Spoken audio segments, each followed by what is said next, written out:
Hi hello అందరికీ నమస్కారం. Welcome to our channel. నేను మీ Aditya. Bigg boss reality show అనేది ఎంత పెద్ద సక్సెస్ అయిందో మనకు తెలుసు. ఆల్మోస్ట్ అన్ని ఇండస్ట్రీలో కూడా అది ఒక సక్సెస్ వేలోనే దూసుకెళ్తుంది. సో ప్రస్తుతానికి బిగ్ బాస్కి సంబంధించినటువంటి ఒక అంశం నెట్టింట తెగ వైరల్గా మారుతుంది. అది చూసుకున్నట్టయితే పర్టికులర్గా తమిళ్ బిగ్ బాస్కి సంబంధించిన ఒక వార్త అయితే నెట్టింట వైరల్గా మారుతుంది. సో ఇప్పుడు అక్కడ బిగ్ బాస్ హోస్ట్గా చేస్తున్నటువంటి కమల్ హాసన్ ఆ షో నుంచి తప్పుకుంటున్నారనే ఒక వార్త అయితే వినిపిస్తుంది. సో మరి ఇందులో ఎంత వాస్తవం ఉంది, ఎంత అవాస్తవం ఉందనే విషయం తెలుసుకునే ప్రయత్నం చేద్దాం. సో ప్రస్తుతానికి మనతో పాటు స్టూడియోలో ఉన్నారు సినీ క్రిటిక్ దాసరి విజ్ఞాన్ గారు. సో వారిని అడిగి మరిన్ని విషయాలు తెలుసుకుందాం. నమస్కారం సార్. నమస్తే sir, big boss reality show అనేది ఎంత పెద్ద సక్సెస్ అయిందో మనకు తెలుసు. బాలీవుడ్ నుంచి కానీ, హాలీవుడ్ నుంచి కానీ, మన తెలుగులో కానీ, మిగతా ఇండస్ట్రీలో కానీ. సో ప్రస్తుతానికి తమిళ్ బిగ్ బాస్ హోస్ట్గా చేస్తున్నటువంటి కమల్ హాసన్ ఇప్పుడు ఆ షో నుంచి తప్పుకుంటున్నారు అనే ఒక వార్త వినిపిస్తుంది. సో అసలు ఇందులో ఎంతవరకు వాస్తవం ఉండొచ్చు? అసలు విషయానికి వస్తే బిగ్ బాస్ షో ఎంత పాపులరో దాంట్లో కూడా సీనియర్ హీరోస్ని తీసుకోవడం ఒక ఆనవాయితీగా వస్తుంది. రిజర్వ్డ్, డిగ్నిఫైడ్, అంటే వాళ్ళు చెబితే 10 మంది విని నడుచుకునేలాగా. అండ్ ఎవరినైతే తీసుకుంటారో వాళ్ళు కూడా 10 మందికి ఇన్స్పిరేషన్గా ఉండేవాళ్ళలాగా. లైక్ మన ఎన్టీఆర్ గారే కానివ్వండి, నాని గారే కానివ్వండి, ఇప్పుడు నాగార్జున గారు తెలుగు విషయానికి వస్తే, మధ్యలో రమ్యకృష్ణ గారే కానివ్వండి. నెక్స్ట్ అలాగే తమిళ్ ఎప్పటి నుంచో కమల్ హాసన్ గారే చేస్తున్నారు. ఇటువైపు కిచ్చా సుదీప్ అయినా చేయొచ్చు, ఉపేంద్ర అయినా చేయొచ్చు, ఆ స్థాయి వ్యక్తులు ఎవరైనా చేయొచ్చు. శివన్న చేసిన ఆశ్చర్యం లేదు. అటువైపు మోహన్ లాల్ అండ్ ఇటువైపు మమ్ముట్టి లాంటి వాళ్ళు, అంటే ఈ రేంజ్ వాళ్ళు చేస్తూ ఉంటారు. బేసికల్లీ వాళ్ళకంటూ ఒక స్థాయి ఉంటుంది. సో ఇక అసలు విషయానికి వస్తే కమల్ హాసన్ గారు ఈసారి ఈ సీజన్ నుంచి తప్పుకుంటున్నారు అని చెప్పేసి ఒక ప్రకటన అయితే విడుదల చేశాడు. ఆ ప్రకటనలో ఏముందో చూద్దాం. ప్రజెంట్ యాక్చువల్లీ ఏంటంటే మొదటి సీజన్ నుంచి తమిళ్లో కమలే హోస్ట్గా ఉన్నాడు. సో ఇప్పుడు ఆయన ఒక పెద్ద లేఖ రాశాడు. ఏమని, కొన్ని కారణాల వల్ల బిగ్ బాస్ నుంచి నేను తప్పుకుంటున్నాను అని అన్నాడు. ఏంటి ఆ కారణాలు అనేది ఇంకా రాయలా.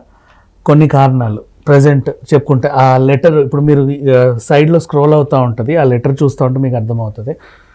ప్రియమైన వీక్షకులారా, 7 సంవత్సరాల క్రితం ప్రారంభమైన మా ప్రయాణం నుండి నేను చిన్న విరామం తీసుకోవడానికి సిద్ధమయ్యాను. భారమైన హృదయంతో మీకు తెలియజేయాలనుకుంటున్నాను. అంటే ఆయనకు కూడా ఇష్టం లేదు వెళ్ళిపోవడం. సో ఆయన అలా ఉన్నాడు. ముందస్తు సినిమా కమిట్మెంట్ల కారణంగా నేను బిగ్ బాస్ తమిళ్ రాబోయే సీజన్ హోస్ట్ చేయలేకపోతున్నాను. మీ ఇళ్లలో మిమ్మల్ని చేరుకోవడం నాకు చాలా గొప్ప అదృష్టం. మీరు మీ ప్రేమ మరియు ఆప్యాయత నన్ను కురిపించారు. దీనికి మీకు కృతజ్ఞతలు తెలియజేస్తున్నాను. బిగ్ బాస్ తమిళ్ను భారతదేశంలోని ఉత్తమ టెలివిజన్ రియాలిటీ షోలలో ఒకటిగా మార్చడంతో పాటు మీ పోటీదారుల ఒక ఉత్సాహభరితమైన మరియు ఉద్వేగభరితమైన మద్దతు ప్రధానమైనది. అండ్ నెక్స్ట్, ఇక్కడ నేను నిజాయితీగా నా భావాలను పంచుకుంటున్నాను. ఎన్నో నేర్చుకున్నాను. ఈ అభ్యాస అనుభవానికి నేను ఎల్లప్పుడూ కృతజ్ఞతతో ఉంటాను. ఇప్పటి వరకు నాతో పనిచేసిన ప్రతి ఒక్కరికి మరియు ఈ షోలోని పోటీదారులకి నేను హృదయపూర్వకంగా ధన్యవాదాలు తెలియజేస్తున్నాను. చివరిగా, నేను విజయ్ టీవీలోని అద్భుతమైన బృందానికి, అలాగే ఈ సంస్థను గ్రాండ్గా విజయవంతం చేయడంలో పాలు పంచుకున్న ప్రతి సిబ్బందికి ధన్యవాదాలు తెలియజేస్తున్నాను. ఈ సీజన్ మరో విజయాన్ని సాధిస్తుందని నేను ఖచ్చితంగా అనుకుంటున్నానని రాసుకొచ్చాడు. ఈయనకు వెళ్ళడం అసలు ఇష్టం లేదు. కల్కి సినిమాలో ఒక బరువైన పాత్ర చేస్తున్నాడు. దానికి వాళ్ళకంటూ కొన్ని డేట్స్ కావాల్సిన అవసరం ఉంది. అలాగే తను కమిట్ అయినటువంటి కొన్ని సినిమాలు ఉన్నాయి. ఆ విక్రమ్ అనేది అదొక సిరీస్, ఖైదీ, విక్రమ్, ఆ వేళ అది వెళ్తుంది. అండ్ ఈయన కొన్ని కమిట్మెంట్స్ ఉన్నాయి. ప్యారలల్గా తను ఒక పొలిటికల్ పార్టీ పెట్టి దాన్ని కూడా చూసుకోవాల్సిన అవసరం ఉంది. ఇంత స్థాయి వ్యక్తి, క్షణం తీరిక లేనటువంటి వ్యక్తి అనుకోకుండా దీంట్లో భాగమయ్యారు. అఫ్కోర్స్ ఆయనకు కూడా బాగా నచ్చింది. వాళ్ళందరికీ కొత్త కొత్త విషయాలు నేర్పడం కానీ, సమ్టైమ్స్ వాళ్ళ దగ్గర నుంచి నేర్చుకోవడం కానీ, ఆ జర్నీ అంతా తనకి చాలా ఆహ్లాదకరంగా, చాలా హాయిగా అనిపించింది. అఫ్కోర్స్ దానికి తగ్గ రెమ్యునరేషన్ కూడా తీసుకున్నాడు. ప్రతిసారి ప్రతి సీజన్ తను ఆనందంగా చేశాడు. కమల్ హాసన్ గారు వస్తున్నారు వీకెండ్ అంటే అమ్మో ఇలా భయపడుతూ కూర్చునేవాళ్ళు. ఎలా సల్మాన్ ఖాన్ గారిని చూసి భయపడతారు, ఎలా ఒక అమితాబ్ బచ్చన్ గారిని చూసి భయపడతారు. మధ్యలో శిల్పా శెట్టి కూడా హిందీలో చేసింది. ఇక్కడ రమ్యకృష్ణ గారు తెలుగుతో పాటు తమిళ్ని కూడా కొన్ని రోజులు హోస్ట్ చేశారు. ఇలా పెద్ద పెద్ద వాళ్ళందరూ ఎందుకోసం ఇప్పుడు బిగ్ బాస్ అనే షో మానసికంగా మనుషులకి చాలా ఇంపార్టెంట్. యాక్చువల్గా చెప్పాలి అంటే ఈ డబ్బులు ఖర్చు పెట్టో లేకపోతే ఫ్రీగానే ఎక్కడెక్కడికో విపాసన లాంటి వాటికి వెళ్తూ ఉంటారు. కానీ ఇలాంటి షోలో ఏంటంటే బోల్డ్ అనే విషయాలు నేర్చుకోవచ్చు. మనకు సంబంధం లేని వ్యక్తుల మధ్య అన్ని అసలు ఏమీ లేకుండా కేవలం బయటి ప్రపంచంతో సంబంధాలు తెంచుకొని కొత్త వాళ్ళని పరిచయం చేసుకొని వాళ్ళతో పాటు కొన్నాళ్ళు జీవించాలి. ఎన్నాళ్ళు ఉంటాము ఎన్నాళ్ళు పోతాము అనేది ఆడియన్స్ చేతుల్లో ఉంటుంది. వాళ్ళు ఉంచితే చివరి వరకు వస్తారు, లేదంటే మధ్యలోనే విరమించుకుంటారు ఆ ప్రయాణాన్ని. ఇలాంటి షోని హోస్ట్ చేస్తున్న వాళ్ళందరూ కూడా చాలా అంటే నెక్స్ట్ లెవెల్ మెచ్యూరిటీ ఉంటుంది. అఫ్ కోర్స్ వాళ్ళు ఒక స్థాయి మనుషులు. కమల్ హాసన్ గారు అంటే లోకనాయకుడు. ఇంకా చెప్పాలి అంటే ఎన్ని క్యారెక్టర్స్ అయినా అవలీలగా చేసేవాడు. ఇప్పుడు ఉన్నటువంటి సూర్య గారు కానీ విక్రమ్ గారు కానీ అంటే కొన్ని రకరకాల గెటప్లు వేసుకునే ఏ హీరోకైనా సరే ఆయనే నిజంగా స్ఫూర్తి చెప్పాలి అనుకుంటే. డీ గ్లామర్ రోల్స్ చేయాలన్నా, తక్కువ ఏజ్లో ముసలి వేషాలు వేయాలన్నా, ముసలి వేషంలో తక్కువ ఏజ్ వేషాలు వేయాలి అన్నా, ఎలాంటి పాత్రలైనా, ఈవెన్ ఒక దశావతారం తీసుకున్నా, భామనే సత్యభామనే తీసుకున్నా. కమల్ హాసన్ గారు పీక్ స్టేజ్లో ఉన్నప్పుడు భామనే సత్యభామనే చేశారు. అసలు అది మామూలు ఆర్టిస్టులు ఎవరు చేయరు సీరియస్ చెప్పాలంటే ఆ టైంలో.